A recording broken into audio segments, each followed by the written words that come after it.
Clerk. Order number 1.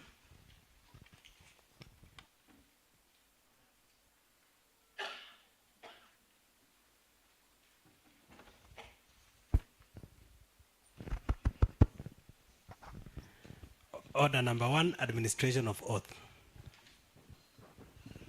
Clerk. Order number 2, communication from the chair.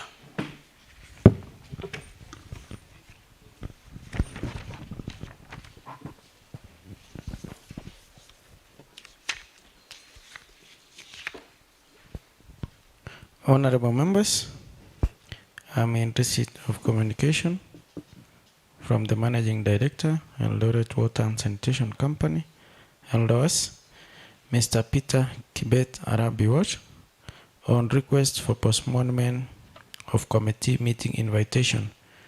I therefore commit to Public Accounts and Public Investment Committee. Thank you, honorable members. Clerk. Order number 3, messages. Clerk. Order number 4, petitions. Clerk. Order number 5, papers. Clerk. Order number 6, notices of motion. Majority Leader. Thank you, Honorable Speaker. Honorable Speaker, I beg to give notice of the following motion. Aware that the members of County Assembly have taken note of the resolutions made during the consultative meeting held between the speakers, majority leaders and minority leaders on 17th June 2023 at Safari Park Hotel, Nairobi. Further aware that these resolutions include the establishment of a ward development fund and that a petition on the proposals on the remunerations and benefits be forwarded to all county assemblies for submission to SRC, Senate, National Assembly, and the Office of the Deputy President by 22nd June 2023. Noting that during the meeting, it was resolved that all county assemblies adjourn synodi within 7 days until such a time when the SRC resolves the matter on members' remunerations and benefits. Further noting the need to stand in solidarity with all the county assemblies and demonstrate our commitment to the devolved system of governance, and appreciating that it is our duty to uphold the principles of devolution and ensure that the resolutions made by our colleagues in the county assemblies are given due consideration. Now, therefore, notwithstanding the resolutions of the county assembly under section 28 of the standing orders, this assembly resolves to adjourn its sittings sine die. Thank you, Speaker.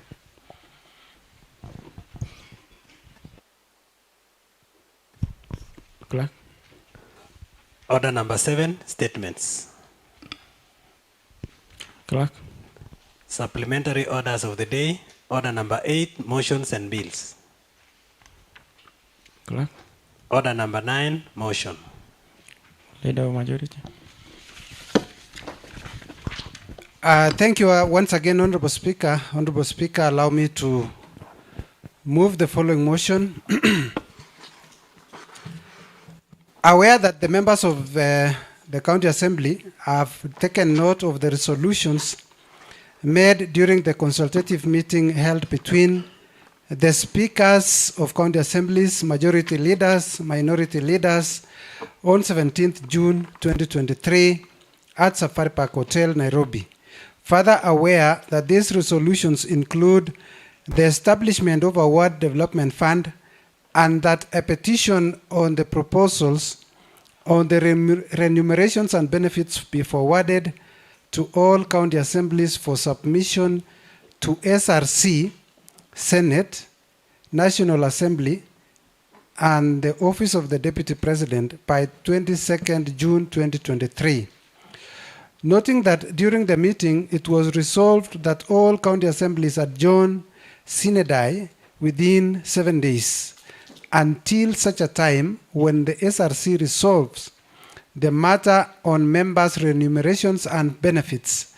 Further noting the need to stand in solidarity with all the county assemblies and demonstrate our commitment to the devolved system of governance. Appreciating it is our duty to uphold the principles of devolution and ensure that the resolutions made by our colleagues in county assemblies are given due consideration. Now, therefore, notwithstanding the resolution of the county assembly under section 28 of the standing orders, this assembly resolves to adjourn its sittings sine die. Honorable Speaker, I move this motion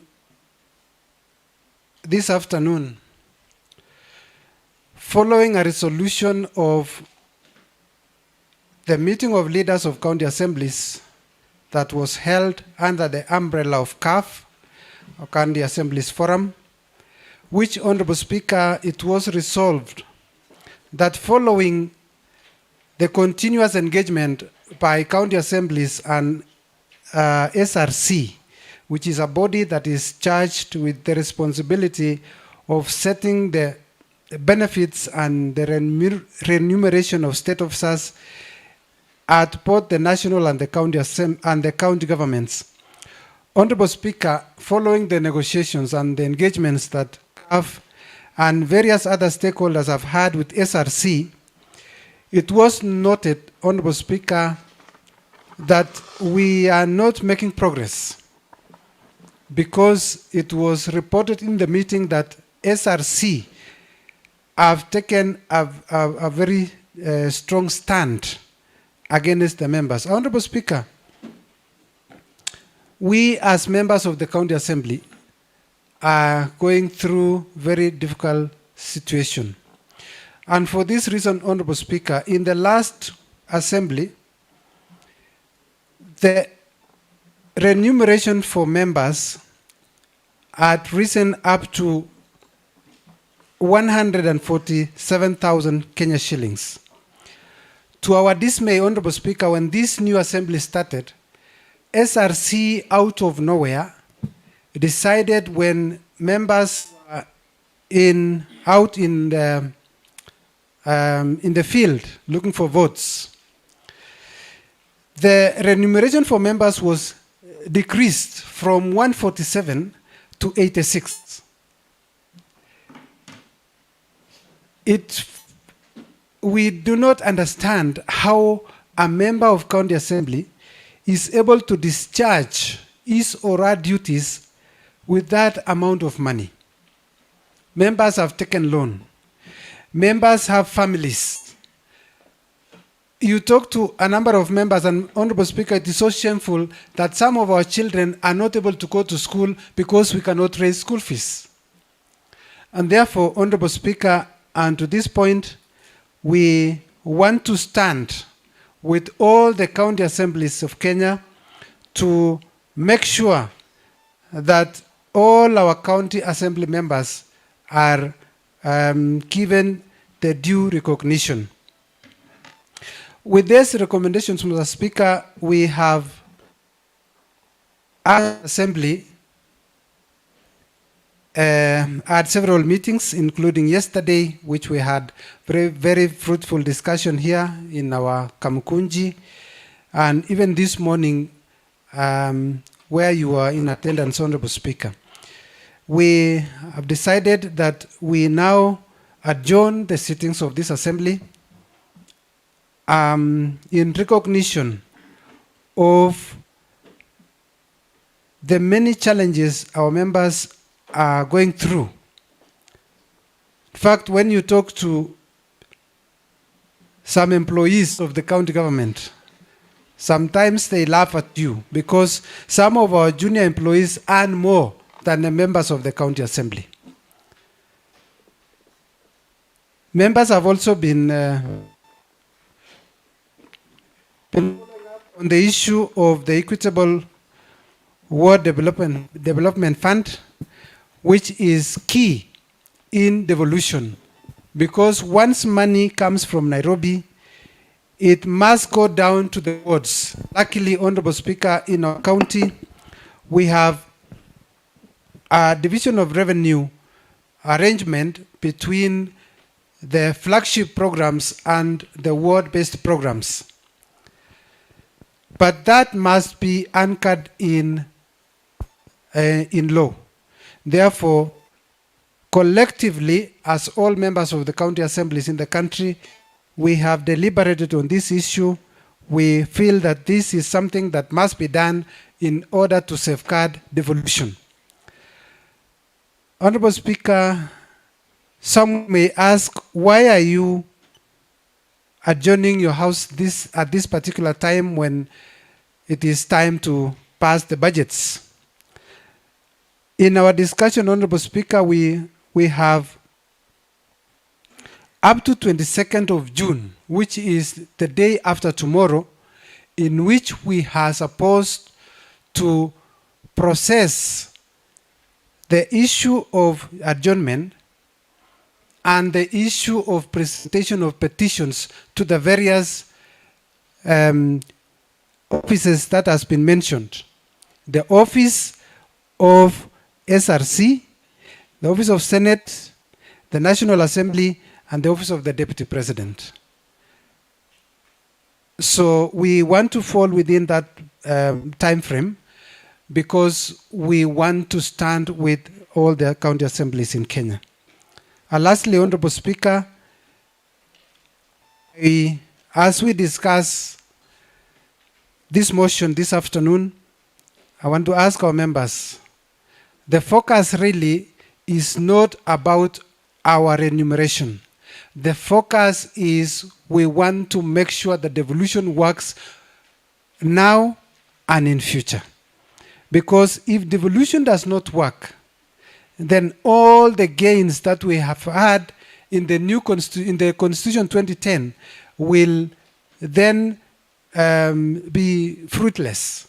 And therefore, as an assembly, we want to stand with all the assemblies and say, this is the time that we want to stand as an independent body. We have had several discussions, Honorable Speaker, with members of the other arm of government, and they're really concerned that we should have passed the budget before we adjourn the House. But we want to speak from this chamber that we have no problem with the executive, we have no problem with the budget, we have no problem with anybody, we have a problem with safeguarding devolution. That is the bottom line, and therefore wish to make it very clear that as SRC, as CAF continues to engage on this matter, we can only pray that that is fast-tracked so that further delay of the development of the budget and the approval of the budget will not be further delayed. As soon as this issue is sorted out, we will call the members and we will make sure that the budget, we have already done, Honorable Speaker, we are done with negotiations of the budget in this county. We are in agreement with the proposals that have been given by the executive, and therefore it's only a matter of time, and then we'll pass the budget. With those very many remarks, Honorable Speaker, I wish to request the House that we agree with this motion so that things can start moving. We are very optimistic that SRC will listen to the request from the members so that we can continue to discharge our duties to this county and to all the other counties in the country. With those very many remarks, Honorable Speaker, I would wish to request the Honorable Leader of Minority The Honorable Muya to second. Thank you, Honorable Speaker. Honorable Minority Leader. Asante sana Mheshimiwa Spika. Kwanza kabisa nataka kushukuru Mwenyezi Mungu kwa kutuweka hai na afya, na ndiposa tu mahali hapa siku ya leo ili kutekeleza majukumu ambayo tumechaguliwa na kisheria tukakuwa katika ofisi tulizo. Nataka nichukue fursa hii kushukuru ofisi ya Spika. Kazi nzuri ambayo unatufanyia, Mungu akubariki, endelea vivyo hivyo. Nataka kusimama kuunga hoja ambayo imeweza kusomwa na kiongozi wa walio wengi katika bunge hii ya Uasin Gishu County. Mimi nikiwa kiongozi wa walio wachache, ingetaka ieleweke kwamba katika bunge sio mambo yote hupingwa ama watu hupingana. Mara nyingi katika bunge hii yetu na kuwa katika mstari wa kwanza kuunga yaliyoletwa na kiongozi wa walio wengi na anayeendesha mambo ya serikali. Mheshimiwa Spika, mambo yaliyo mbele yetu hapa, nataka kuanza kusema kwamba kama vile inanenwa kule nje, hapa hakuna jambo ati tunapinga governor ama tunapinga serikali kuu. Haiko hapa, haiko pale. Kiongozi wa walio wengi ameweza kueleza kwamba siku ya Jumamosi iliyopita viongozi wa walio wengi, walio wachache na speakers wote wa nchi yetu tukufu ya Kenya tulikuwa na kongamano pale Nairobi katika mkahawa wa Safari Park, na tukaweza kuwafikiana kwa niaba ya walio chini yetu kwa nini tunafanya kile tunafanya siku ya leo. Kwa muda mrefu kuna wale ambao tumeweza kuwapa mamlaka kwa jina CAF kuweza kuingia katika vikao na SRC na bodi nyingine yoyote kuzungumza mambo ambayo yanahusu mwakilishi ward katika nchi yote. Imefika kiwango ambako waakilishi katika nchi ya Kenya wameona kana kwamba wale ambao tumechagua katika CAF kana kwamba hawafanyi kazi yao, hadi ikafika kiwango ya kukakuwa na vugu lingine kwa jina Amka, wakiwa na lengo moja tu, kwamba sisi tukiwa ndio tunashikilia mashinani pale, inaonekana CAF hawafanyi jukumu ambayo tumefanyia. Lakini baada ya kupiga msasa siku ya Jumamosi, tumeona kwamba Amka, CAF wamekuwa na lengo moja ya kuhakikisha mwakilishi wa ward pale mashinani katika ward, katika bunge za county wameweza kuboreshwa kuhakikisha kwamba wanatekeleza kazi zao ambao wameweza kuchaguliwa kikatiba vilivyo. Mheshimiwa Spika, tukiwa katika kongamano lile tuliweza kuhabarishwa na kwamba wameweza kupata nafasi ya kuketi na SRC na wakaweza kupeana mapendekezo ya vile wangependelea waheshimiwa wa bunge za counties wakaweza kulipwa. Sisi kama waheshimiwa, ningetaka mwananchi aweze kuangalia jina mheshimiwa. Tuliweza kuwa waheshimiwa kwa miaka 10 ambayo imepita, na hata mwaka huu mmoja ambaye waheshimiwa hawa wa bunge hili wako walikuwa wameaminia CAF kuweza kuongea mambo haya pasipo kupiga kelele.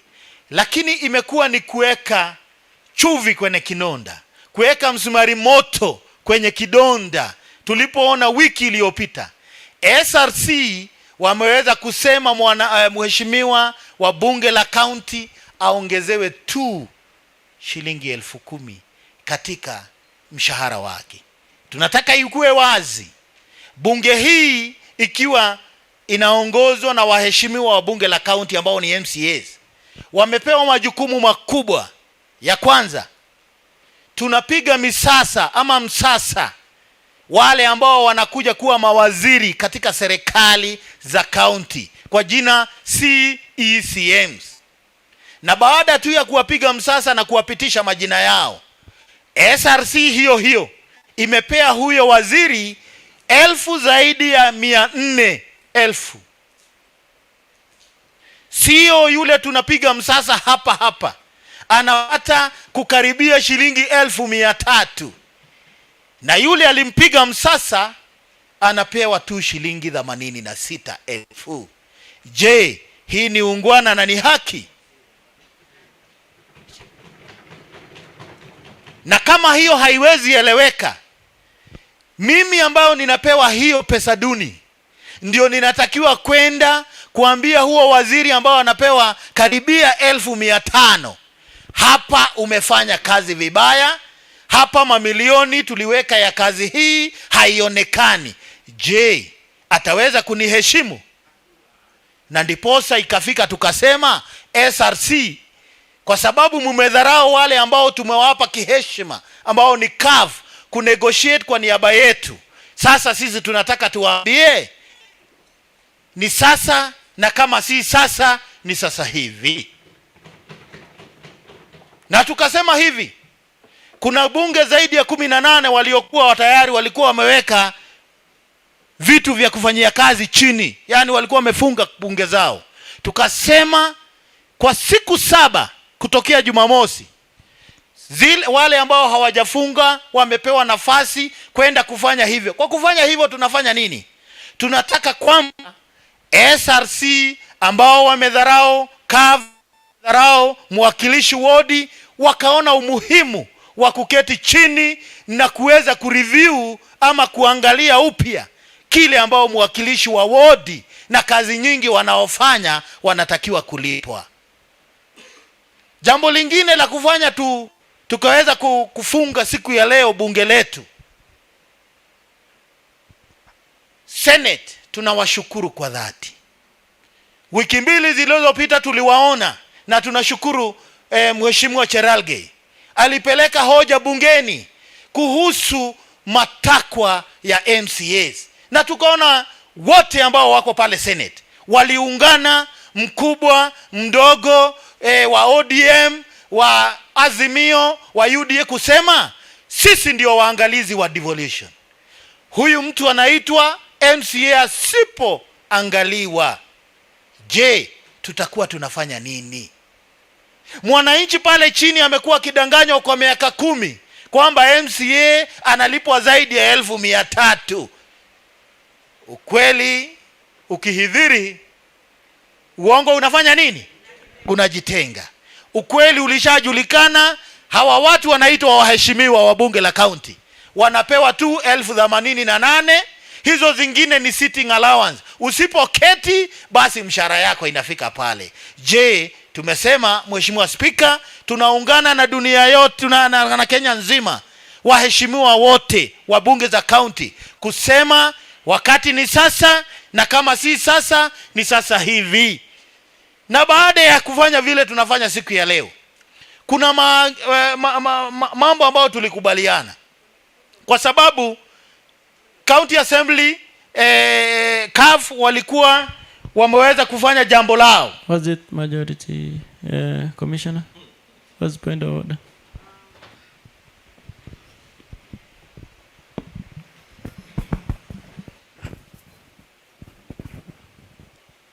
Ningependa kumrekebisha mheshimiwa mwakilishi walio wachache. Pesa ambazo waheshimiwa wanapata sio 88,000, lakini ni 86,625. Asante. You can continue, Honorable. Naomba radhi kwamba nilikuwa nimewaongezea 2,000 juu. Asante mheshimiwa commissioner wetu. Kile kitu ambao tunasema ni kwamba makubaliano mengine ambao tumekubaliana ni kwamba kuna mambo ambao CAF walikuwa wameketi chini na SRC, na kuliko SRC wakaangalia kile waliandikiwa, walifunga macho wakafanya mambo yao. Tunataka mambo ambayo tunapitisha kama jumbe zote 47 tukapeleka katika ofisi ya Deputy President, ofisi ya Senate, katika bunge la taifa na SRC wenyewe, ili waone sababu ya walioketi na wakaweza kupiga msasa. Huyu mtu anaitwa MCA, job group yake inatakiwa kuwa ipi? Anatakiwa kulipwa kiwango kipi? Speaker wa county assemblies, hata pesa ambao wanapewa siku ya leo hakupewa na SRC wakitaka. Nini kilifanyika? Wale ambao ni clerks wa county assemblies waliweza kwenda kotini na koti ikawapa pesa zao, na sasa SRC wakajipata hawakuwa na budi, ilikuwa wao tu ni kupea speaker pesa ambao ni juu kidogo kuliko clerks. Mbali kama wangeulizwa hawangeongezea speaker wa county assembly. Na ndiposa tunasema tumekuwa wangwana kwa muda mrefu, na ni wakati ijulikane waheshimiwa bunge za county wasipoangaliwa mahitaji yao, basi ni kusema nchi ya Kenya hatukuwa tayari katika bunge ama serikali za ugatuzi, kwa sababu anayetakiwa kupiga msasa mkono wa pili wa serikali ya ugatuzi, yeye ameambiwa anyimwe chakula, akose nguvu, afe ama ashindwe kufanya kazi. Wakati ni sasa, na kama si sasa ni sasa hivi. Mwisho,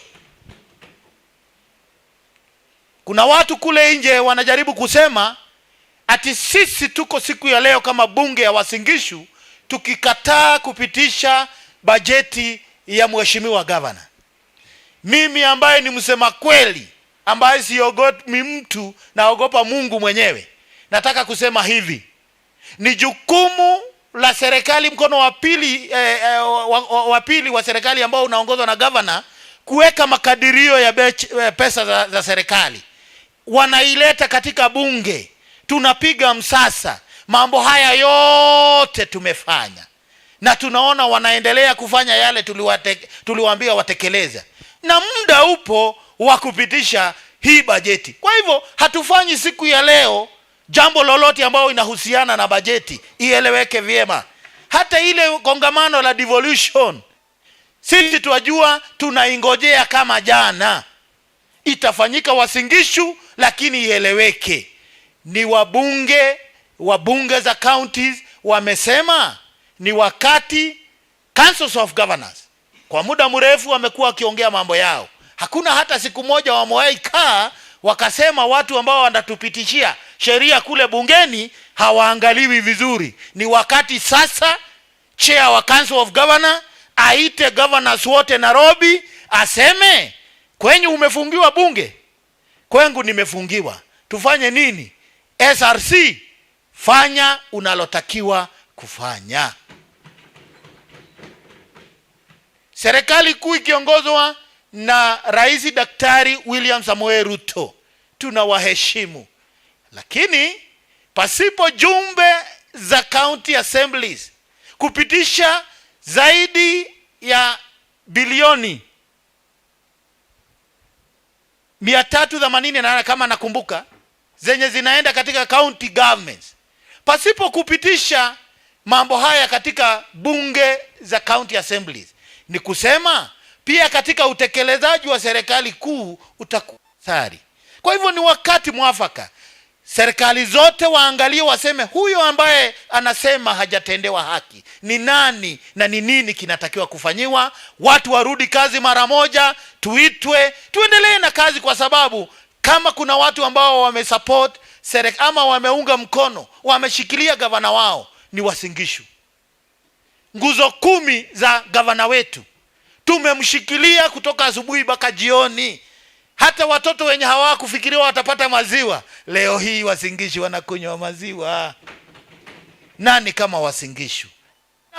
Na mengine. Kwa hivyo ni wakati nauliza Jonathan B, gavana wetu, tuunge mkono katika safari hii yetu, na mambo yako itakuwa sawa katika jina la Yesu. Na kwa hayo machache na mengi, ninaunga mkono na kuwarai wenzangu, hii ni yako, sio yetu, ni yako.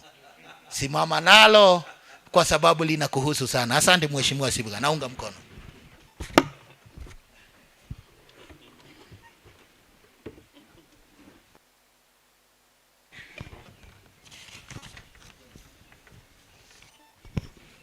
Thank you, Leader of Majority and Minority.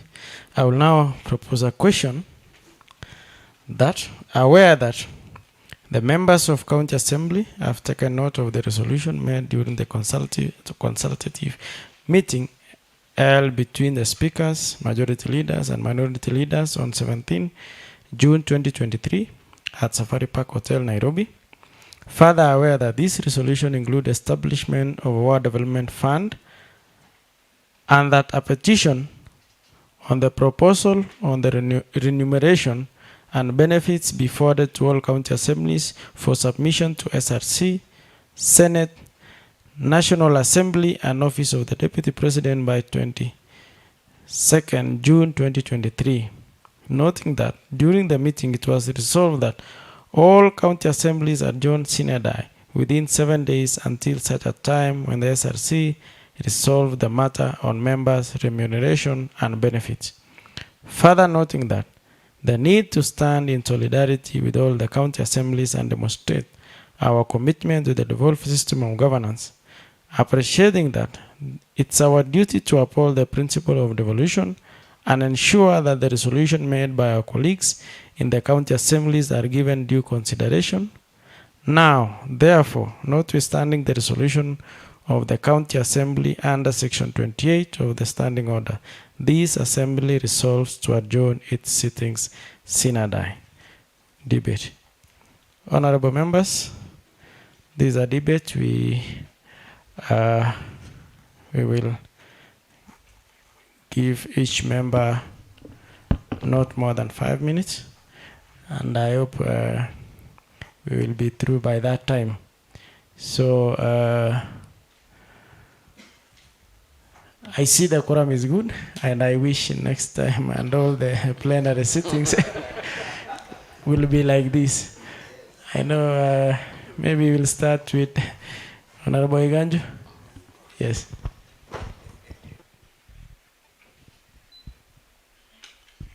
Thank you, Speaker, for giving me this opportunity. First and foremost, I would want to thank all of us for being here due to this very important issue that we have in hand. It's about solidarity. As we spoke from yesterday, we've seen this is very important to us because surely we've been languishing in poverty.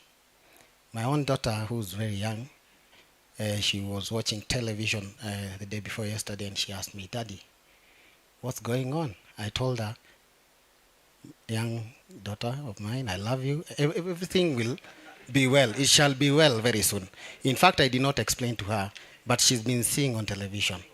It has come time when now I think this thing will come to an end. We'll be given what is ours, what is due. And as our members have said, we have nothing against the governor. We have nothing against the budget. In fact, we support the budget 100%.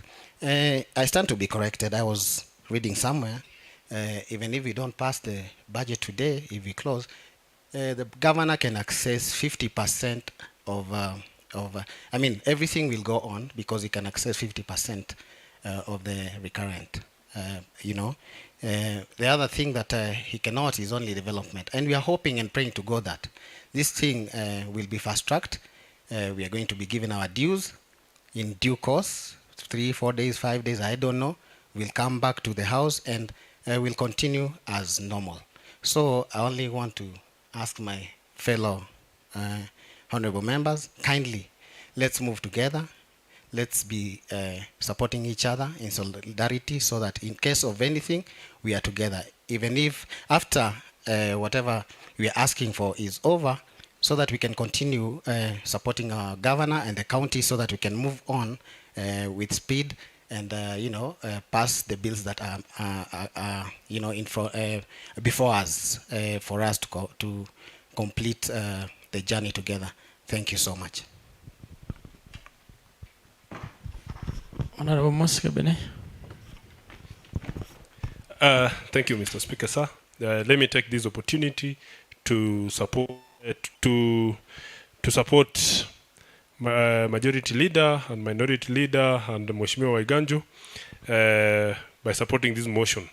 Number one, whatever we have currently in all the 47 counties in the Republic of Kenya is devolution is at stake. The reason is when honorable members of county assembly are not satisfied, then their productivity level at the roles that they are supposed to do, representation, oversight, and legislation, will go down. Now, at this point, I totally believe, and I think this is the right time for us to push so that all honorable members should be comfortable to do their roles. Number two, whatever we are doing here today is purely welfare of the members of county assembly. Nothing more. Issues to do with budget, issue to do with the relationship between the assembly and the executive and the Republic of Kenya, the national government, that is not an issue here today. We are 100% supporting our welfare. As Mr. Speaker, as you said when you were talking, you said that the House today is full. And when you look at it purely, it is almost 99%, almost 100%. The reason is the support, it is because of the welfare of members. When we go back to the people we represent, we have to go back there when we know we are all satisfied and we are comfortable to do our roles that we are supposed to do at the ground level.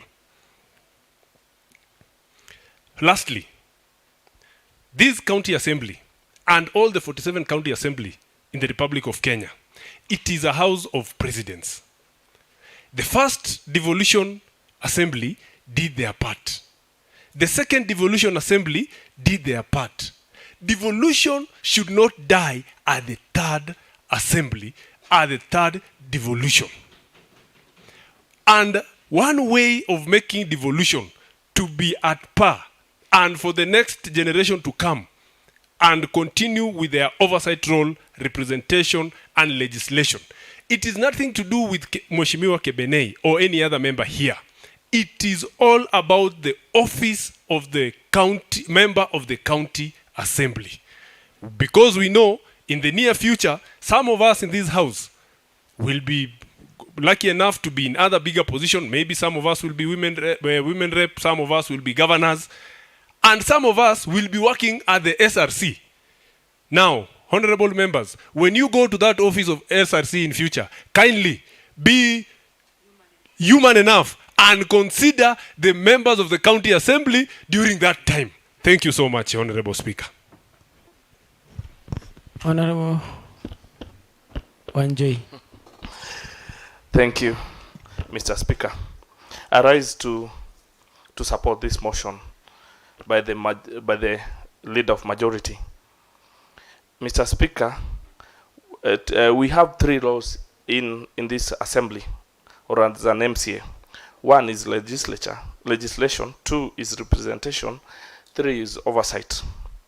You can leave alone the legislation part, but for representation and oversight, members of county assembly ought to be remunerated very well. For them to have that function going on. I must admit that most of the leaders who we are supposed to oversight earn very huge amount of money. And it becomes so hard for us with meager salary coming to oversight them.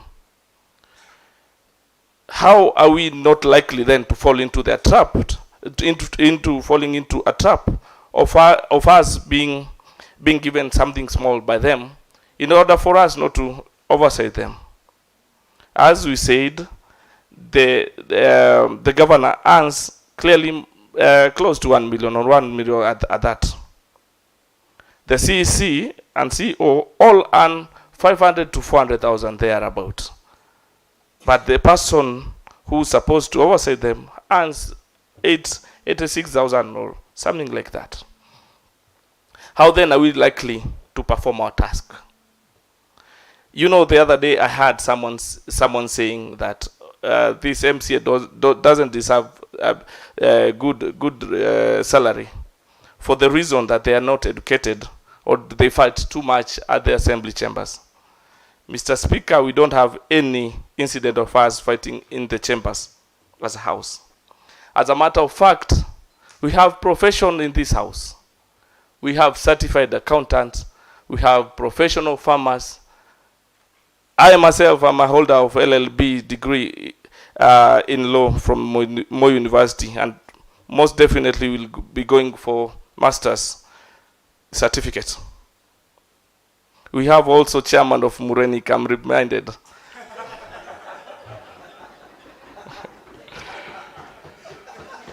If this is the consideration that the SRC have or had, that we are not educated, then this SRC needs to be abolished by the president himself.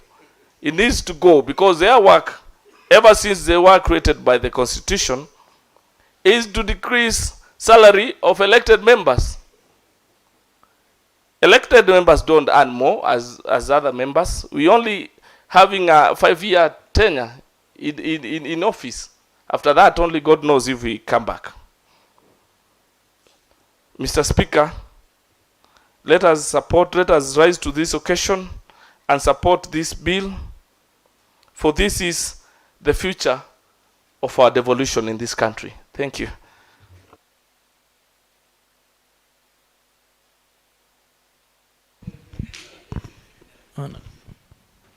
Honorable Evans.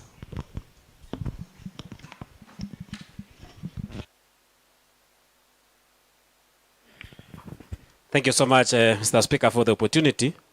I stand to support the motion brought by the Leader of Majority and seconded by the Leader of Minority on discussing the welfare of the honorable members of County Assembly. Mr. Speaker, I will not apologize to say that SRC are the enemies of devolution.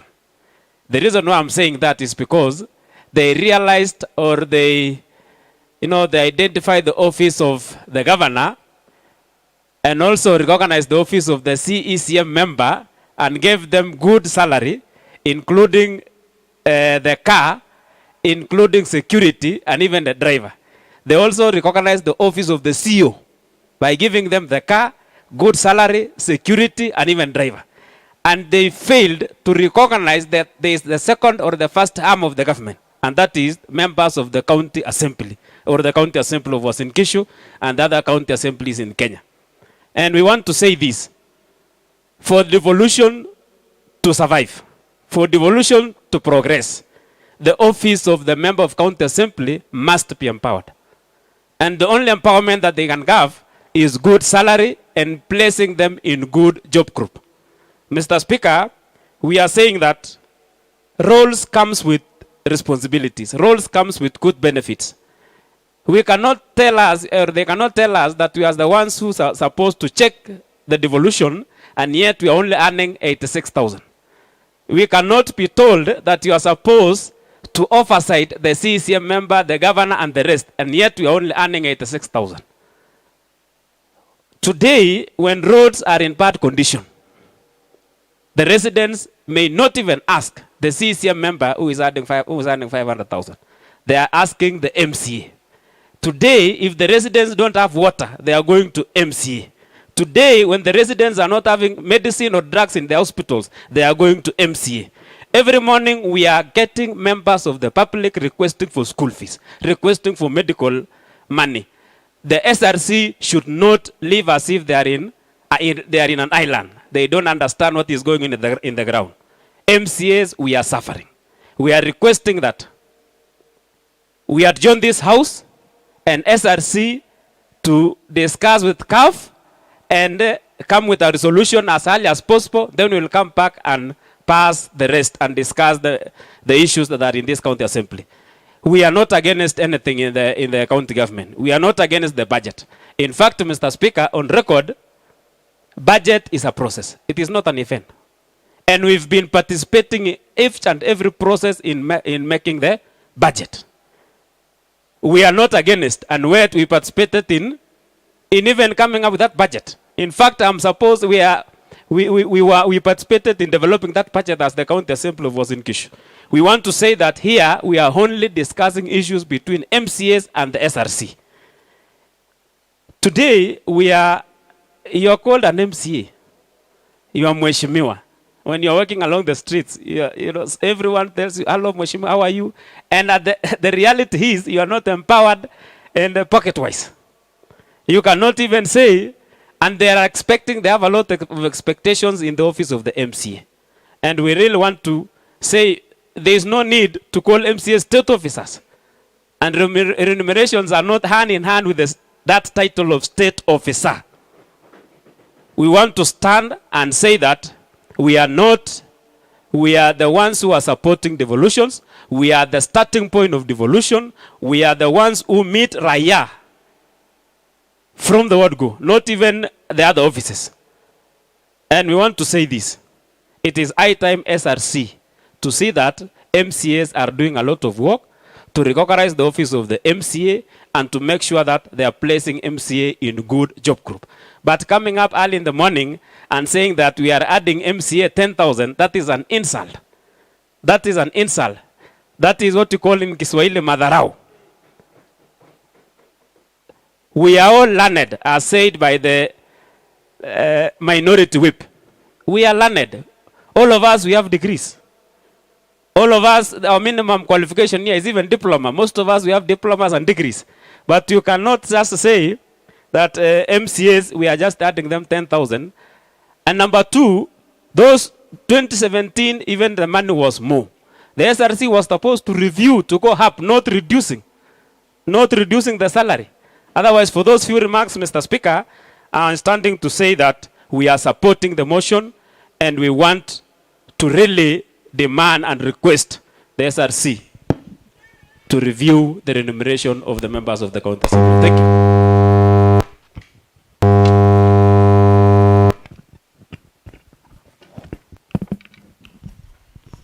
Honorable Gurage.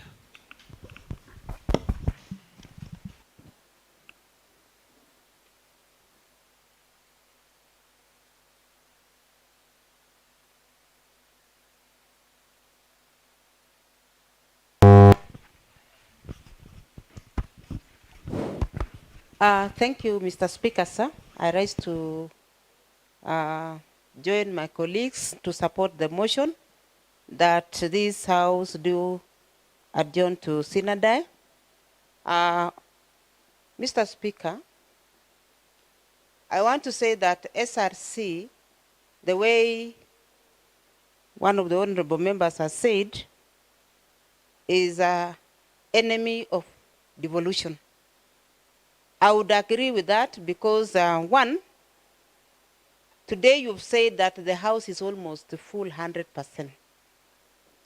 When SRC decided to scrap the plenary allowances for the members, most members did not see the reason why, instead of going to see their constituencies, to sit here.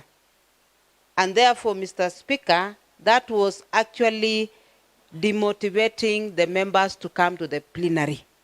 And that's why, amongst the recommendation that were given by CAF, is that SRC should ensure that the plenary sitting allowance is returned back. Secondly, Mr. Speaker, I've never heard of any employer in the world where instead of increasing the salary, goes to reduce it. Remember, Mr. Speaker, that cost of living each and every day goes up. I remember when I was young, we used to buy bread at 20 cents. Today, when you go to the market, you'll get bread at 130. So I don't see what maths SRC was using to reduce the salaries of honorable members of county assemblies. And therefore, Mr. Speaker,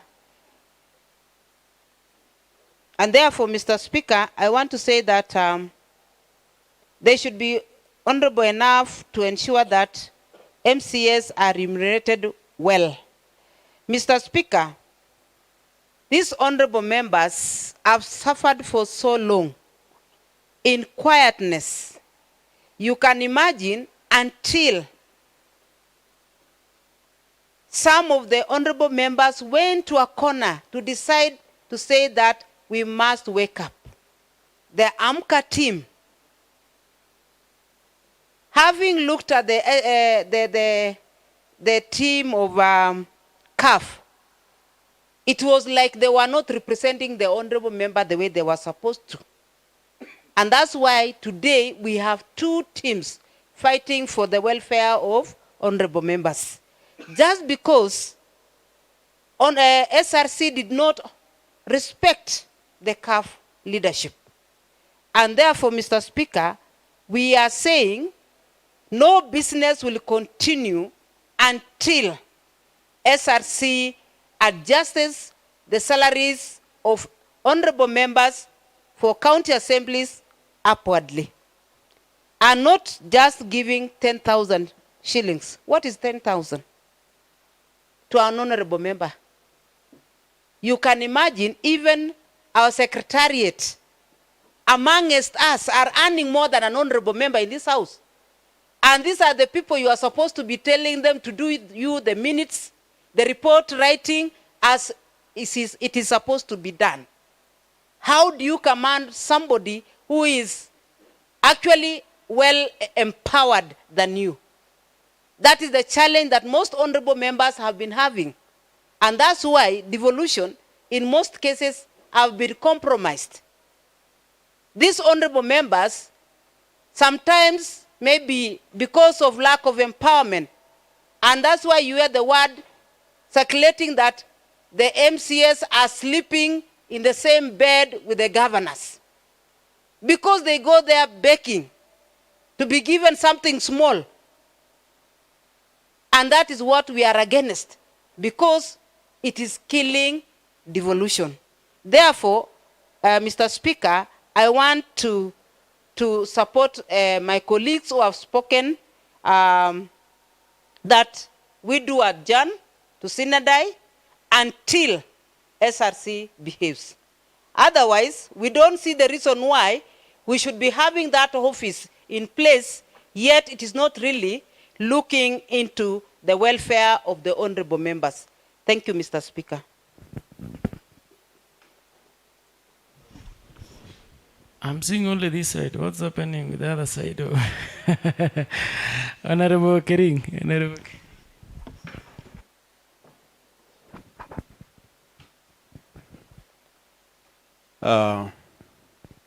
Asante sana Mheshimiwa Spika kwa nafasi ambayo umenipatia. Mimi pia nimesimama kuungana na wenzangu ambao wameongea mbele yangu kuhusu hoja ambayo iko mbele yetu, kuhusu jambo ambalo sisi kama wakilishi wa wodi, mambo yale ambayo tunapigania ni mambo ambayo yanaelesha ukatuzi katika nchi hii. Ukatuzi huu ina miaka 10, zaidi ya miaka 10 tangu isaliwe, na ukiangalia kwa undani, Mheshimiwa Spika, msasi ni yule mwakilishi wa wodi. Bila mwakilishi wa wodi, sisi ndio tumelea huyu mtoto ukatuzi. Imekuwa na watoto wakubwa wengine ambaye ni ma-MP, governors na mpaka president. Sisi ndio wasasi wa ukatuzi. Na Mswahili alisema ukiona babako akauji usimcheke. SRC imetupatia shilingi 10,000 kutucheka, kwamba sisi wasasi ambao ni wa ukatuzi hatuna uwezo wa kulea huu mwana. Kwa hivyo leo hii tunawaambia kwamba sisi kama mzazi, mnavyohitaji DNA ni sisi ndio wazazi wa ukatusi. Kwa hivyo leo hii tunahitaji ambayo inaitwa kwa Kiingereza our wages ama our numeration. You're right. Asante. Kwa hivyo leo hii nasema kwamba tumevaa sufuria. Kama ingekuwa masufuria labda tungekuwa na masufuria kichwani mwetu. Na ni kwa sababu sisi ni waheshimiwa, tunasema kwamba watusikilize na watimize yale ambayo wanajua. Ukatusi inalelewa kwa njia ambayo tunahitaji kama wakilishi wa wodi. Kwa hivyo leo hii tunaungana na wenzangu na wale wengine wote Kenya nzima kwamba SRC kwa ile siku ambayo tunapoenda hiyo sina die ama sina death Kwa hivyo Mheshimiwa Spika, naungana mkono na hao wote ni kusema kwamba asanteni sana wenzangu pia kwa kujitokeza, na leo hii naona vile vile Mheshimiwa Spika hujavalia ile umetufulia kofia pia. Asante sana na Mwenyezi Mungu awabariki.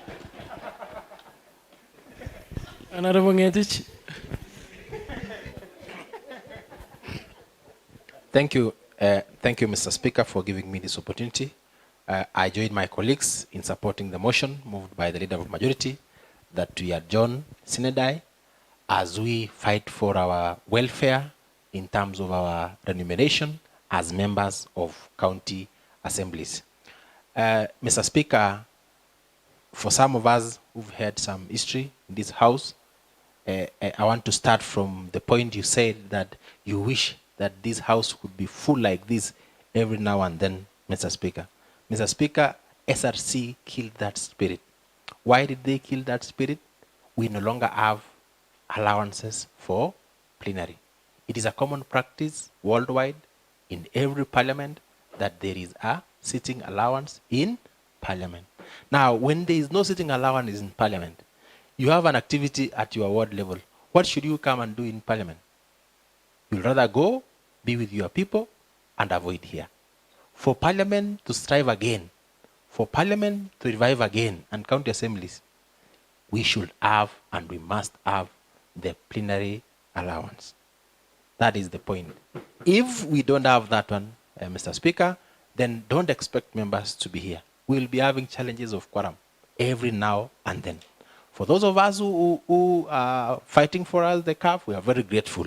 But remind them that for members to actively participate in the House, they should be having the sitting allowance. Next, Mr. Speaker, is to do with mileage. Previously, Mr. Speaker, we used to have a minimum amount for our mileage. And the minimum amount that time was 39,200, Mr. Speaker. Right now, we receive 1,500. Some receive 2,000 for mileage. I come from the farthest end of Kaptagat and I'm given 8,000 for mileage. Why did they have to reduce from the 39,200 we used to receive to the paltry 8,000 that I receive at this time, Mr. Speaker? Mr. Speaker, for people who are in the public service, those who earn 86,000 as their basic salary, Mr. Speaker, are people in job group M. Now you can imagine all these honorable members are in job group M. Ward administrator is in job group P. Sub-county administrator is above job group P. As an honorable member, we are in job group M. We are requesting the SRC to give us the correct placement. And the correct placement is to give us the correct job group. When they give us the correct job group, we should be in a position to get our rightful salary and our rightful remuneration. Mr. Speaker, if you look at Parliament, the president earned 1.4 million, 1,410,000. The member of Parliament earned 740,000. That in terms of basic salary. The percentage of the MP to the president is at 53%. Mr. Speaker, in the county assemblies, the governor, who is the president of the county, earns 964,000 as basic salary.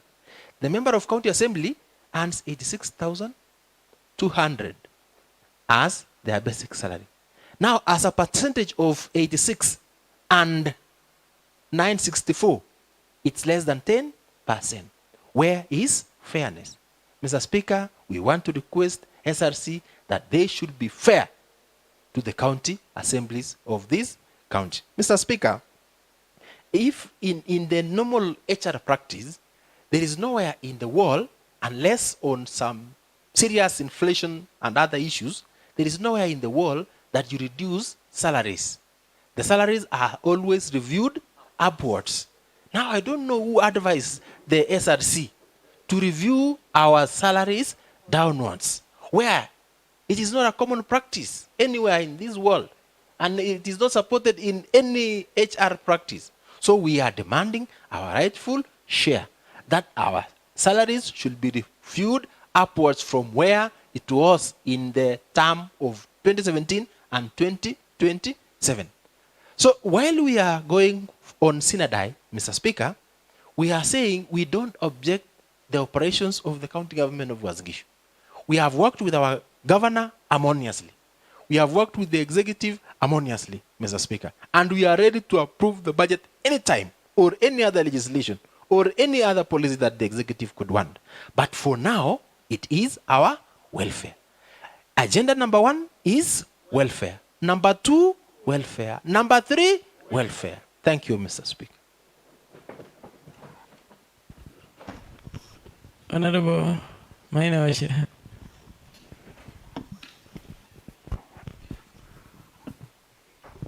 Asante sana Mheshimiwa Spika. Nimesimama hapa kwanza kuungana na waheshimiwa wenzangu kutokana na hoja hii ambayo imefika mbele yetu siku ya leo. Kusema ukweli, Mheshimiwa Spika, ni ya kwamba ukisema ukweli, ukweli itakuweka huru kila wakati. Na umoja ni nguvu, utengano ni udhaifu. Hivyo basi mambo ambayo tunayafanya leo, sisi wale wote ambao tunajua mambo ya kimungu na Biblia, inasema ya kwamba wakati nyinyi wote mtashirikiana na kuomba bila unafiki, mimi Mungu nitashuka na nijibu maombi yenu.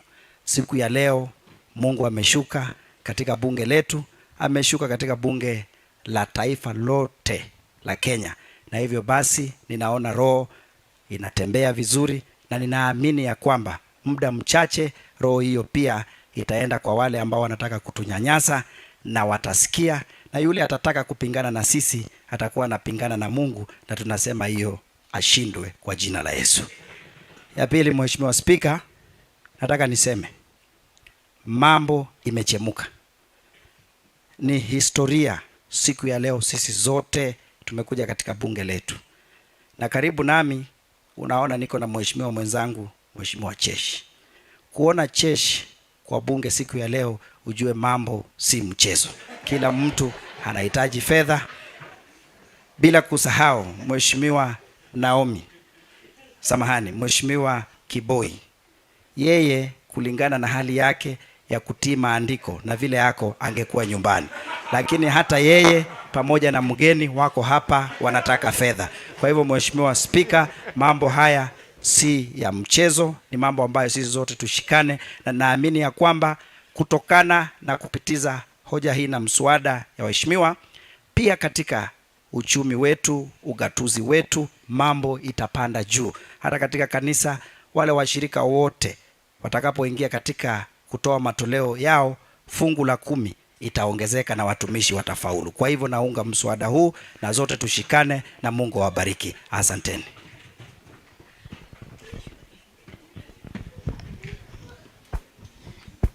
Honorable Yego.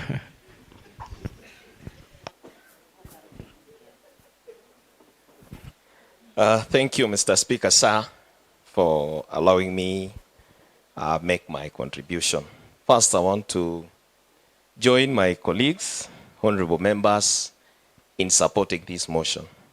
Mr. Speaker, we are operating in 2010 Constitution, which brought in the spirit of devolution.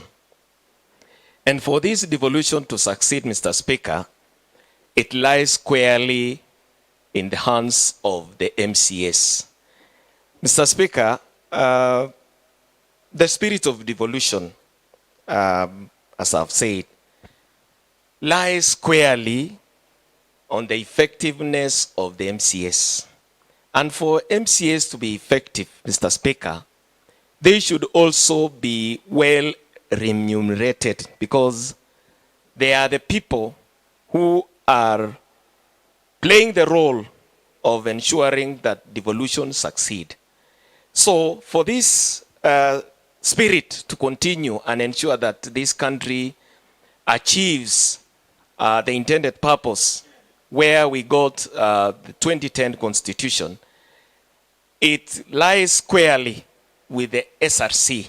As my colleagues have mentioned, it seems SRC is the enemy of devolution, and we are suspecting and we are keenly looking at SRC, because we don't know where SRC gets the powers or who advises SRC in order to see that the MCAs are just neglected, they are nothing, they have no role, you know, and yet the constitution is very clear that these are the people who are on the ground to ensure this devolution succeed. Mr. Speaker, today we are here in the spirit of solidarity with our colleagues in the entire country. When I was a nut, we would sing the solidarity song. And when we sing the solidarity song, that one is declaring that things are no longer the way they are. So, Mr. Speaker, we are here today to join the entire country in fighting and demanding for our right. This is our welfare. And as an honorable member, I must be respected.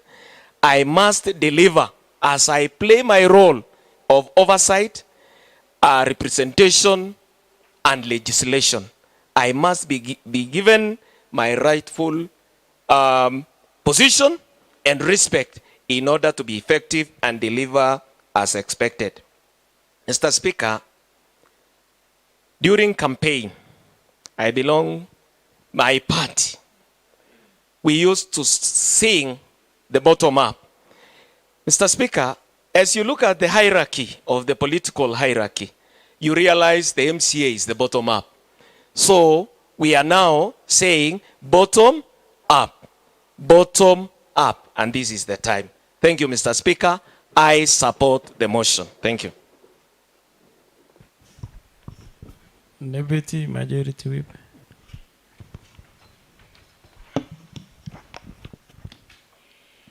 Asante sana Mheshimiwa Spika kwa kunipa fursa hii ili kuunga mkono mswada huu ambao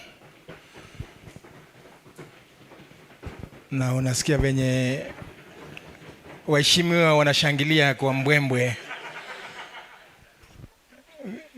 Ina ishara tosha kwamba mchakato huu umekuja kwa muda mrefu. Tetesi yenyewe imetabakaa kote nchini, kuanzia Pwani hadi nyanda za juu, magharibi mwa nchi.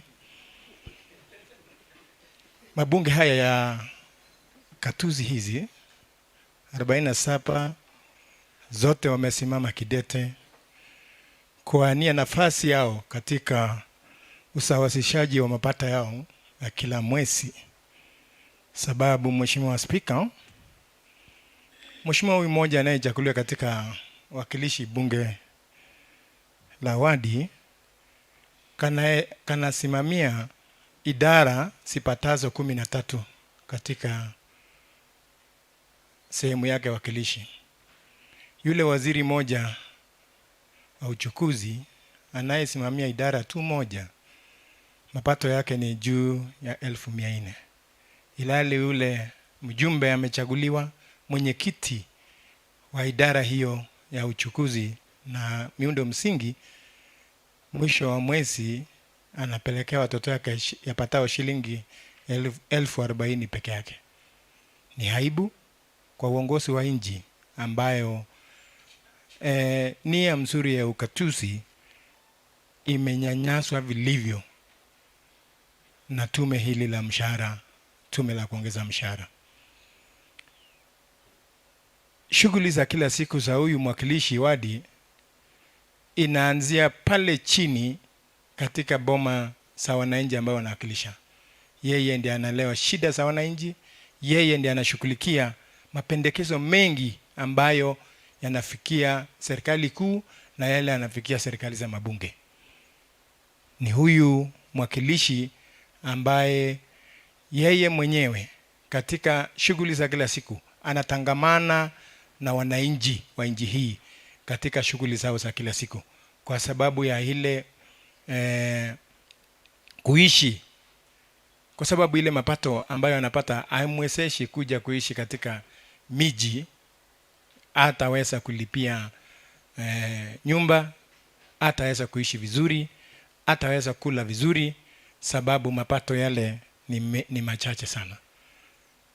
Naunga mkono waheshimiwa wenzangu ya kwamba tetezi hizi lazima tusimame kidete, chapo kuna mambo najua mheshimiwa wengine wengi wanasikatia mambo ambayo yanaendelea katika gatuzi letu la Uasin Gishu, lakini kando na maslahi yetu, mambo haya yakome kwa muda, tukishirikia maslahi yetu ambaye ni maslahi nyeti zaidi katika mabunge zote za nchi hii. Mheshimiwa Spika, naomba uongozi wote wa county, uongozi wote za county zetu zote 47 wasimame kwa ajili ya kazi ya viongozi hao. Si sisi tu kama viongozi, na waheshimiwa bunge wa bunge kuu, waheshimiwa bunge wa Senate, wasione kana kwamba waheshimiwa hao wametosheka na kuwa wakilishi wadi. Wasipotia mkazo, nao tutawania viti vyao na tutasimama pamoja ili na sisi tupande ngazi nao wateremuke. Walio juu mngoje wapi? Chini. Sababu pia sisi ni wakilishi kama hao. Mheshimiwa Spika, nasimama kuunga mkono kwa dhati safari hii pamoja. Thank you. Asante Mheshimiwa Spika. Kiswahili Mufti. Mheshimiwa Gilbert Kosgei. Thank you, Mr. Speaker, sir, for giving me the opportunity to add my voice and support the motion which has been brought forth by the Leader of Majority. One chronological thing that I've ever learned from the Bible is when the Pharisees asked Jesus Christ if they could pay taxes, give Caesar belong to Caesar, and he give God what belongs to God. We are asking what belongs to us. That is the only thing that we are asking. If they are going to approve it tomorrow, even the day after we shall be back. If you read Job 3:3, it says, how can 2 or 3 people work if they don't agree? So let us agree in principle and even in what we do with the other members of county assemblies, that we can actually work together.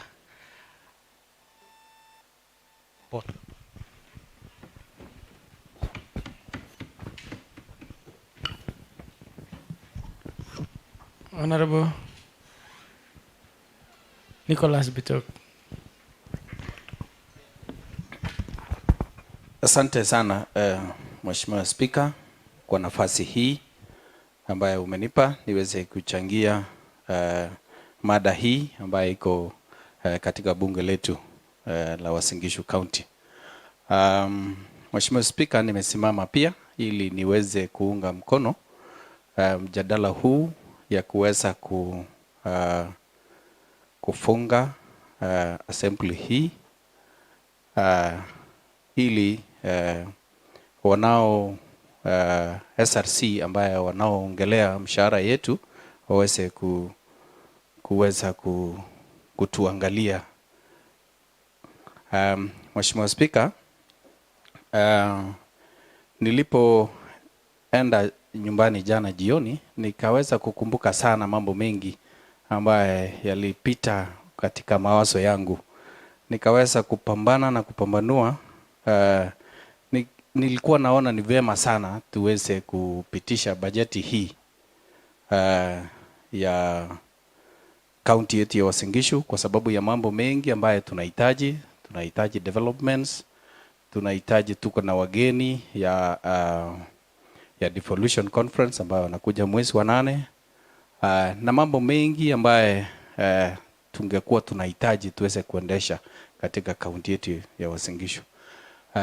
Lakini nilipokuja asubuhi nikaongea na waheshimiwa wawili watatu, wakani point kabisa kwa macho karibu ndani, nikaona kweli kumbe tumepitia machungu makubwa sana kama waheshimiwa MCAs ya katika nchi yetu ya Kenya. Kwa hivyo nikaona ni vema kabisa, kwa sababu mimi pia napitia changamoto hile mheshimiwa wa sawadi zetu zote wanapitia. Asubuhi Mheshimiwa Spika, tukiamka tunakutana na watu karibu 40 katika maboma zetu. Wote wana mahitaji mbalimbali.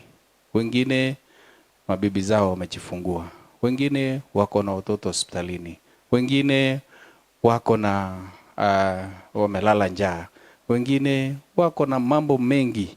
Wote hawa wanahitaji pesa. Mheshimiwa Spika, ukiangalia mishahara zetu ambayo ni shilingi 86,000, nikipika bajeti ya MCS yetu ya Tarbo constituency, tunashika shilingi 516,000. Nikikombea na mjumbe wetu mwenye anashika 740 na ni moja peke yake, na mara mingi anakujanga once nyumbani kwa mwezi. Sisi tuko nyumbani pale kila wakati. Nikashangaa sana, kumbe tumewekwa chini kabisa, tumekanyakwa kwa matope.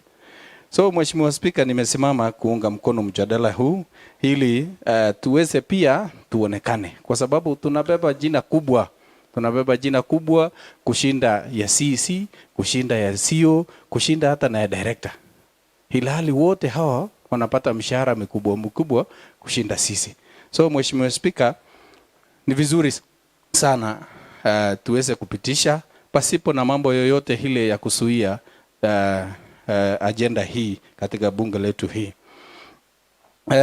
Mheshimiwa Spika, jambo lingine ni kuwa niliangalia pia nikaona mambo ya magari zetu, pesa za magari zetu ambaye inaitwa car reimbursement, ambaye tuliweza kupewa karibu 1.5 milioni. Nikaona kweli hata serikali haina huruma. Hakuna gari mpya ya chini ya 1.5 milioni. Wakaona kumbe wameona ni vema waweze kununua zile magari second hand ili waendelee kupotea huko chini na mishahara yao michache. So Mheshimiwa Spika, tunasimama kuunga mjadala huu ili tuweze kupitisha kwa haraka, na tuna ubaya na mtu wowote. Gavana wetu tunampenda, tunamsupport. Fuatia maongezi ya waheshimiwa wenzangu, tumepitisha agenda mingi, tuna support kwa kila hali. Bajeti hii tulianzisha kuunda, tumepambana nayo, imepakia tu step moja ili tuweze kupitisha. So Mheshimiwa Spika, tuweze kupitisha mjadala huu ili pia tuweze kuitwa waheshimiwa wenye ni mheshimiwa na at least mfuko ni mzito kidogo. So sina jambo lingine. Mheshimiwa Spika, county assemblies karibu 24 wameweza kupitisha. So tushikilie hapo haraka tukue namba 25 ili tusibakie nyuma sana, kwa sababu last assembly walikuwa lukewarm sana, hawakujulikana msimamo yao. So tusimame hapo ili pia tuonekane kuwa ni assembly ambayo iko na msimamo. Kwa hivyo naunga mkono ili tuendelee jinsi hiyo. Honorable Shah.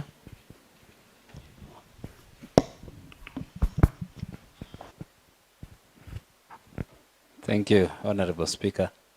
And first of all, I want to thank the mover of the motion, that is the leader of majority. And also, I want to take this opportunity to thank the leadership led by you, Honorable Speaker, for accepting to support honorable members who had not benefited as per the SRC latest adjustments. I want to thank you for that, for standing with us, honorable members. And honorable Speaker, I was still going through, and as always, I'm good when it comes to figures. And I was going through what the SRC approved the other time before August 2022. And it is true. And as per what honorable members have said, the SRC is not fair to members of County Assembly. Honorable Speaker, I was just going through their memo, and when you see what other honorable members were given, and I can only use an example of honorable members, that is a member of parliament, whereby they were earning 532,000, but they reduced to 426,000. But after reducing, they were given 150,000 as our house allowance. That one they were not earning before, compared to us, where we used to earn 45,000, inclusive of 86,000, whereby it was a total of around 120 something. As that time it was a basic salary. SRC, what they did was that they removed the one for the honorable members, the issue of house allowance. They separated, and that's why they came up with the figure of 86,000, and then the allowance is 45,000. Why am I saying that they are not fair, honorable Speaker? It is because the one for the other honorable members, the figure was 426, the figure was 532. But after doing some adjustments, in fact, what they did was that they increased the figure to 710,000. And yet the one for the member of County Assembly, it was reduced to 86,000. On the issues of market adjustments, and that one I even saw in one of the social media, the one for the member of County Assembly, the rate is 15% of the basic salary. But when you see the other ones, and that I will still go back to the member of parliament, although I had even seen the one for the president, their rate is not less than 26%. The one for the member of parliament, the market adjustments is 134,000, yet ours is 12,000. The rates that they have used is 31%. Ours is 15%. So, and that's why I'm saying they were not fair, and up to now I'm saying they are not fair. There's a time, according to the new proposal, the figure that I have given us is that the new basic salary is 86,000, house allowance is 45,000, adjustment is 12,000. That one comes to around 140 something. That's around 144 or 143. They are also saying the member of county assemblies are getting sitting allowance of 62,000. What they need to understand is that according to their act or according to their policy, we are being paid 62,000 only when we are we sit maybe or for 16 sittings. But in case maybe you are not in a position to be in a meeting, maybe in the course of that month, then it means you are not earning anything. Then you will remain with your 140 something. They are not telling the public the truth. After getting that, we assume that we are getting 62,000. The total figure will come to around 205, the one that we were seeing even in our media. But also, there is a figure of 61,000, roughly 61,000. That is tax, 30% of the total figure that we are earning. The balance will still come back to around 140 something. The rayas, they know very well that we are getting what we call a mortgage and also car loan. we are getting around 5 million. That is in order. But we are paying at a rate of around 93,000. Just minus that figure, then you will remain with something less. In case you are not in a position to be in any committee sittings, then it means you will go negative by around 9,000. That's according to the new proposals. That's according to what they are proposing for us. So, Honorable Speaker, I will accept if it is from Honorable Muya. Thank you very much, Mr. Speaker. Indeed, the Honorable David Ketanyi have expounded about what members of County Assembly are alluded to get 5 million. Members of the public and everybody should note that the 5 million is my salary in advance. Because I pay. But then it's not that I will not pay. So if you critically look at it, it's my salary that I'm being paid in advance. And in fact, I pay at an interest of another 30%. Therefore, it needs to be properly be categorized. Therefore, they should know that this is not just money, but out of what the SRC are giving, already part of it, I was given in advance by a sweet name, mortgage. Thank you. That is the point of information. Thank you.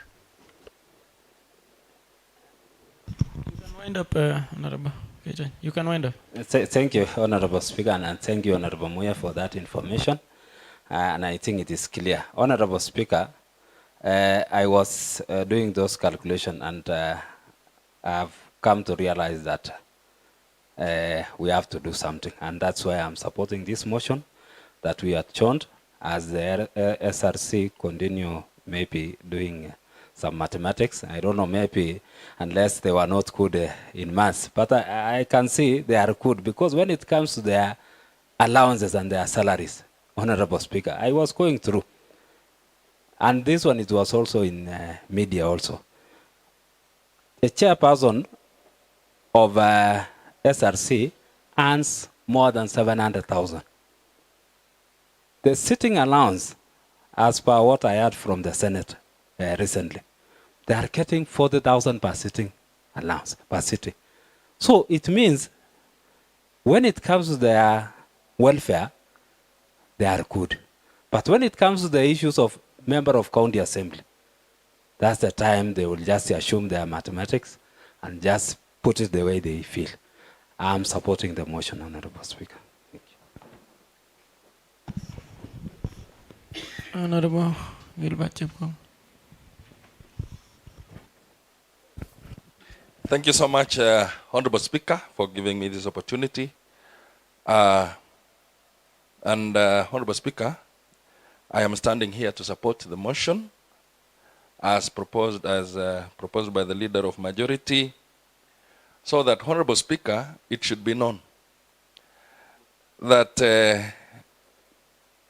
the Honorable MCAs was in Gishu County Assembly are thinking in the same line with the rest of the MCAs in this republic. Honorable Speaker, Uasin Gishu is not a haven of the people who have privileges. We are the same throughout the Republic of Kenya, and we feel the same pinch of responsibilities as any other MCA. Honorable Speaker, my worry today is what the Nation Media Group and the Citizen Media Group, what will they report out of this meeting?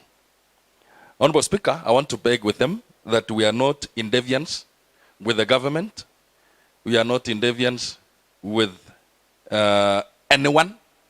It's just a mere requisition that our pleas be heard. Honorable Speaker, in pecking order from Ainab Kolare Ward, with a devolved system, we have the governor, we have the deputy governor, we have the MCA,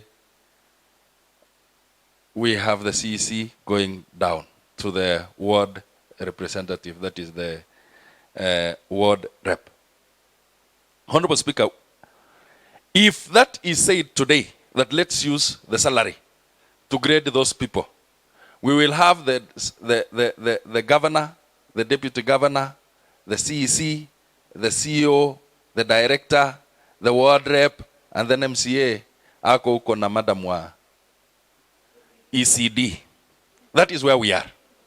Honorable Speaker, it is unfortunate that standing here today, Honorable Gilbert Chepkonga, from my past employer, I was able to take home 50,000 shillings. 50,000 shillings, I was able to share that with my family. In this regime, Honorable Speaker, I have tried so much to take 10,000 to my family, and I'm struggling. Why? Because the expectations down there are so dire. Somebody comes to you and tells you that after you, the only person I rely on is God. And it is either you to sort my problem or I leave it to God. So between me and the requester is none. And between the requester and God is me. Now, Honorable Speaker, we are religious. Some of us have gone under a rigorous training of about 2 months. I'm now the chairman of Murenik. And Honorable Speaker, it is very serious down there. When a man comes to you and asks you for a help, you know, good manners, and that is what the training gave us, that you need to support your brother. We are left with nothing for us. Somebody was lamenting the other day that Honorable Gilbert Chepkonga, if you don't take care, utakuja nyumbani na suruali peke yake. I'm sorry to mix the languages. I know it's unparliamentary. But, Honorable Speaker, if this sitting today will sort the welfare of one Honorable Gilbert Chepkonga, so be it. I'm not here, and I've kept quiet for some time, because I really wanted to know, is this house today sitting to defy the county government of Uasin Gishu? And the answer is big no. We are supporting the government of the day. We are supporting the national government's agenda. But again, somebody did a bad manners in the name of SRC. And in this, Honorable Speaker, the member of National Assembly is not our friend. And I'm saying this without reserving any doubt. Then members of National Assembly don't like us to be good. They don't want us to be good because we will be rifling them huko kwa mashinani. And they already have a problem with us because the county governments are doing something and wananchis are seeing. The county governments are doing roads. The county governments are doing water. They are doing job. And it is to their disadvantage because they wanted to be the lords of their respective constituency. And that is why, Honorable Speaker, we have not gotten any favor from the National Assembly. And it should be known. So that, Honorable Speaker, if we don't stand as a house and collectively as county assemblies, now united under the forum of county assemblies, if we don't stand, then we will remain wallowing for the next 4 years.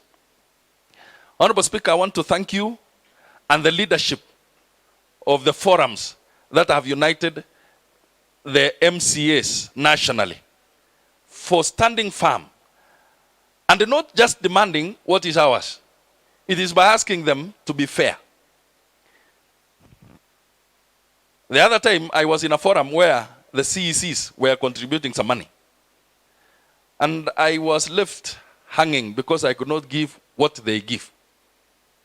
And you know, we are representing communities socially. We are representing communities by championing for their economic growth. We are representing communities by championing for their intellectual growth. And we here, Honorable Speaker, we cannot be an example for them to emulate. Now, Honorable Speaker, it is good that we say this in the broad daylight, so that our communities back at home will see the sense of why we are here. Sisi hatuulizi nusu mkate. Tunauliza ya kwamba tuheshimike kulingana na vile tumepewa hiyo jina, na ili tuweze kusukuma agenda ya county bila kuwa na wasiwasi yeyote. Honorable Speaker, yesterday I was in one of my trading centers, Wonifa Center, and I stayed with the people of Wonifa for nearly close to 3 hours. Honorable Speaker, what came out of that meeting demanded that I should take care of issues that arose. And Honorable Speaker, I am at a crossroad. Today morning, I was called to sort out part of the issues that arose from Wonifa. And I told them point blank that I cannot support this because I am unable. I wish I could, Honorable Speaker, according to the name that these community members have given me, Mheshimiwa. I wish, and I pray every day that I be able to match the name and the interventions I take to my community. But I'm here to succeed, Honorable Speaker. They say that we are given allowances. You know, you cannot be given that allowance without you engaging to harness that allowance. Honorable Speaker, if you stay here in this assembly to work to get those around 60,000 allowances, if I stay here, be present in all those sittings, my community will say that Honorable Gilbert Chepkonga amepotea. They will say, Honorable amepotea kwa ground. So we are trying to balance. Now, what should we do, honorable members? And we have, like me, I have decided to stay with the people, be with them, be here when it is possible. And it's not working. It's not working, honorable members. So my prayer to this house is that let us adjourn. Let us give somebody some time to think. In my dialect, we say, "Yopsa teta." And when the teta is yopsing, we should not worry, because in Only Mheshimiwa use a parliamentary language. Thank you, Honorable Speaker. Thank you, and I withdraw that remark. But Honorable Speaker, I'm trying to tell the honorable members that let they be patient for some time. We will have a calf. We will have a roriat. Oh, sorry. We will have a calf and a heifer, so that we will have milk in plenty, and everybody from this assembly to our communities will be happy. And for those few remarks, Honorable Speaker, I beg to support. Thank you. Honorable Patrick, before we finalize.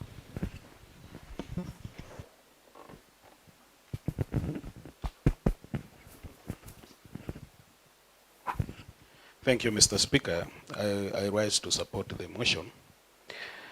Mr. Speaker, much as Honorable Keitany had shared, the way we are paid, it should come out clearly, because when you go and look at our payslip, at the end of the day, when all those are deducted, maybe someone should tell Kenyans also, they deduct a lot. Out of 205, then they deduct around 81. When I checked my payslip, 81,000.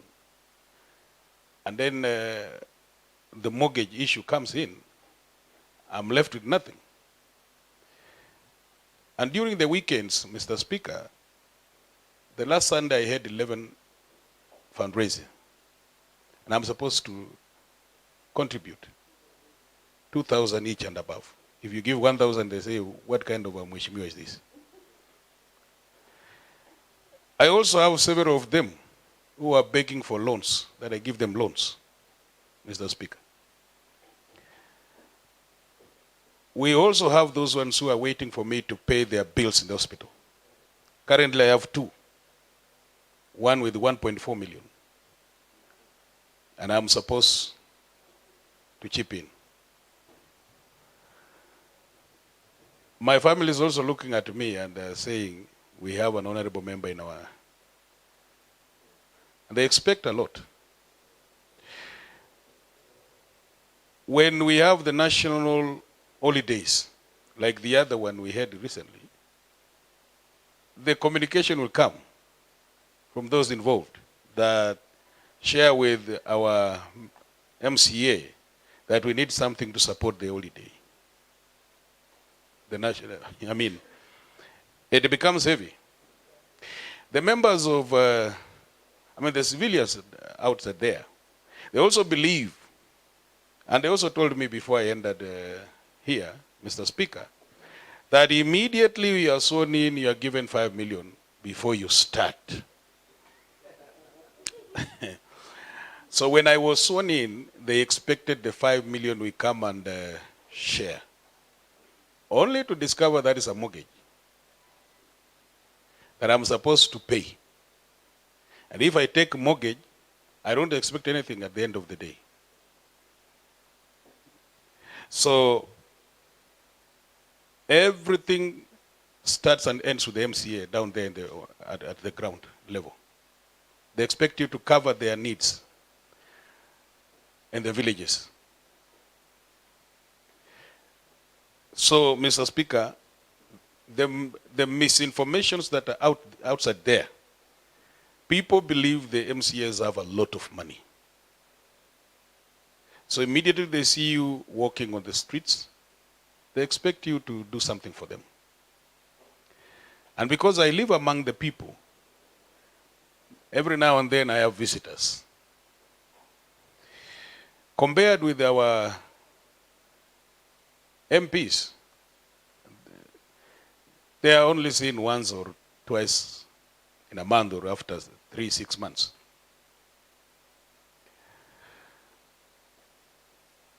I expected them to stand with us in this issue, that the MCAs need to be remunerated well.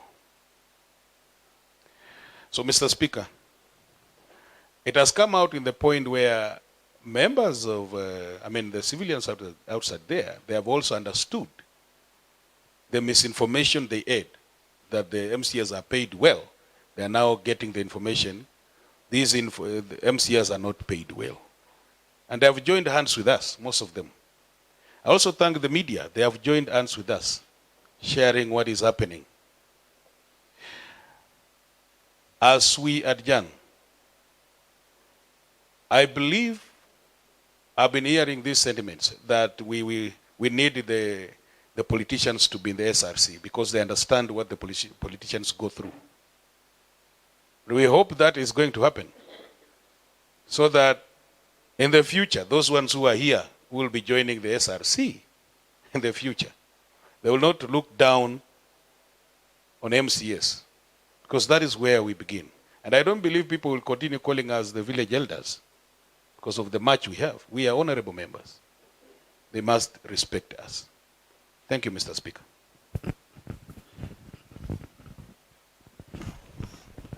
Thank you, honorable members, for this a good debate.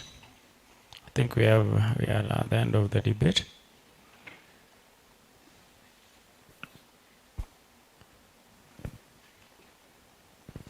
Maybe I request members who are coming in to have a seat. Then I will now put a question that, aware that members of County Assembly have taken note of the resolution made during consultative meeting held between speakers, majority leaders, and minority leaders on 17th June 2023 at Safari Park Hotel, Nairobi. Further aware that this resolution includes establishment of Ward Development Fund and that a petition on the proposal on the remuneration and benefits be forwarded to all county assemblies for submission to SRC, Senate, National Assembly, and the Office of the Deputy President by 22nd June 2023, noting that during the meeting, it was resolved that all the county assemblies adjourn synodi within 7 days until such a time when the SRC resolve the matter on members' remuneration and benefits. Further noting the need to stand in solidarity with all the county assemblies to demonstrate our commitment to the default system of governance, appreciating that in our duty to uphold the principle of devolution and ensure that resolution made by our colleagues in the county assemblies are given due consideration. Now, therefore, notwithstanding the resolution of the county assembly under section 28 of the standing order, this assembly resolved to adjourn its sitting synodi. Will as many as of that opinion say aye? Aye. Will as many of the contrary opinion say nay? The ayes have it. Thank you, honorable members, for that debate. Now I can say you can go and relax with your constituents and no, without pressure. So this county assembly stand adjourned. Synodi.